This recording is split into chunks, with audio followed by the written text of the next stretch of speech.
अरे राया, थांब थांब, घाबरशील तू, पडशील तू, थांब राया.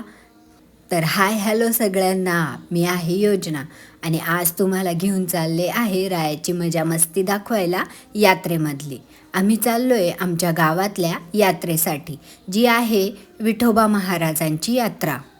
एकादशीच्या दिवशी असलेली ही यात्रा आमच्या गावामध्ये 7 ते 8 दिवस राहते आणि मग काय, मुलांची लगबग चालूच राहते यात्रेला जाण्यासाठी. आज मी, रायाची मैत्रीण माऊ आणि तिचे मम्मी, त्याही माझ्या मैत्रिणीत, आम्ही असे सगळेच जण मंदिरामध्ये गेलोय. बघताय ना खाऊची किती दुकानं लागले.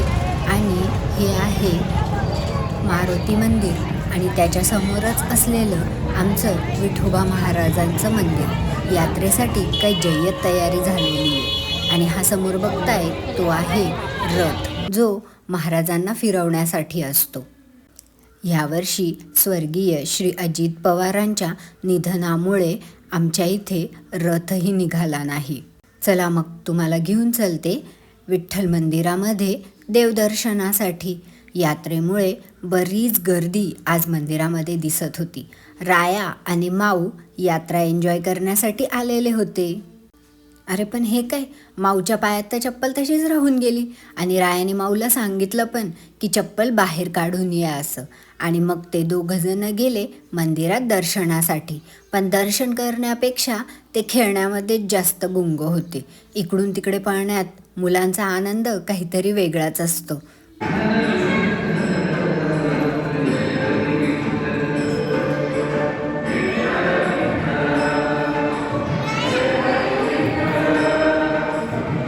आणि मग मी सुद्धा मुलांना दर्शन करायला लावलं आणि मग आम्ही निघालो यात्रेला जायला.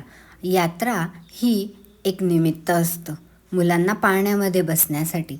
आणि गाव म्हटलं की यात्रा या आल्याच पाहिजे.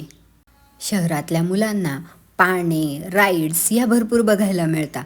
पण जी खेडेगावात राहणारी किंवा तालुक्याच्या ठिकाणी असणारी मुलं आहे, त्यांना यात्रा हे पाळणे खेळण्यासाठी एक निमित्तच असतं. यात्रेत विकण्यासाठी खूप छान छान अशा वस्तूही आलेल्या होत्या. बरेच जण वस्तू खरेदी करण्यामध्ये बिझी होते. पण राया आणि माऊला जायचं होतं पाळणे खेळण्यासाठी. त्यांचं वस्तूंकडे लक्ष कुठे लागत होतं. गर्दी खूप असल्यामुळे मुलांना खूप सांभाळावं लागत होतं. पाण्याची रोषणाई तर इतकी छान होती की काही विचारता सोय नाही. यात्रा म्हटलं की असे खेळणे मुलांना घेण्यासाठी काहीतरी निमित्त कारणच बघावं लागतं. पूर्ण यात्रेमध्ये पिपाण्यांचा जो आवाज होता तो इतका कर्कश होता की पोरंसुद्धा घाबरली होती. आणि मग आम्ही अशी एक एक दुकानं बघत चाललो होतो मुलांना राईड्स करण्यासाठी. मुलांचं लक्षही आईस्क्रीमकडे जात होतं, पण थंडी असल्यामुळे आम्ही ते थोडं अवॉइडच केलं. समोरच तुम्हाला दिसते ती आहे बोटची राईड, जी खूपच अवघड असते. पण रायाला त्या बोटच्या राईडमध्ये बसायला खूपच आवडतं. आणि ही बघताय ना कप आणि सॉसरची राईड, जी खूपच अवघड असते आणि पोटात गोळाच घेऊन येते. पण मुलं असल्यामुळे आम्ही काही राईड्स खेळू शकलो नाही. इच्छा तर खूप होती, पण गर्दी असल्यामुळे मुलांना सोडूही शकत नव्हतो. असे वेगवेगळे पाळणे आलेले होते. आणि हा आहे मोठा रहाट पाळणा, जो पोटात भीतीच घेऊन येतो. पण मला पण पाळणे खेळायला खूप आवडतं. राया आणि माऊ त्यांच्या राईडची वाट बघत उभे राहिले होते. आणि मग शेवटी त्यांना त्यांच्या ट्रेनचं तिकीट भेटलं आणि मग सुरू झाली त्यांची जुगजुग गाडीची सफर.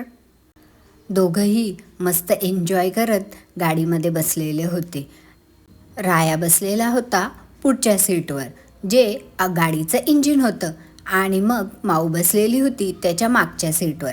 दोघांचंही काहीतरी भांडण झालं असावं कदाचित, कारण मुलांचे हे रुसवे फुगवे चालूच असतात आणि नंतर परत एकत्रही येतात. अशी माऊ आणि रायाची राईड बघा ना किती छान चालली आहे. दोघंही मस्त एन्जॉय करत होते आणि राया तर इतकं छान बाय करत होता ना की बस. मुलांचे असे हसरे चेहरे बघितलं की होणारं समाधान काहीतरी वेगळंच होतं. पण रायाला खेळायची होती बोटची राईड, कारण त्यांनी बऱ्याच व्हिडिओंमध्ये बघितलेलं होतं बोटच्या राईडबद्दल.